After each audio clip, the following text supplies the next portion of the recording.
C'est pourquoi, moi, Paul, qui suis en prison à cause du Christ Jésus pour vous, les gens des nations païennes, je tombe à genoux. Vous avez appris en quoi consiste la grâce que Dieu m'a donnée pour vous.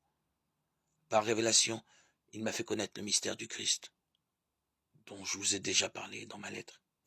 En la lisant, vous pouvez vous rendre compte que j'ai l'intelligence du mystère du Christ. Ce mystère, il ne l'avait pas fait connaître aux hommes des générations passées, comme il l'a révélé maintenant par l'Esprit à ses saints apôtres et à ses prophètes. Ce mystère, c'est que les païens sont associés au même héritage, au même corps, au partage de la même promesse, dans le Christ Jésus, par l'annonce de l'Évangile.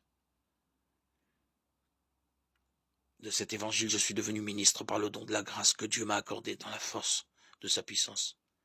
Moi qui suis le dernier de tous les fidèles, j'ai reçu la grâce d'annoncer aux nations païennes la richesse insondable du Christ, et de mettre en lumière le contenu du mystère tenu caché depuis toujours en Dieu, le Créateur de toutes choses.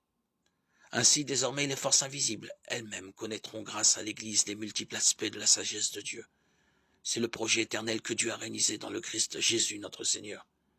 Et c'est notre foi au Christ qui nous donne l'audace d'accéder auprès de Dieu en toute confiance. Je vous supplie donc de ne pas perdre courage devant les épreuves que j'endure pour vous. Elles sont votre gloire. Éphésiens 3, 1, 13.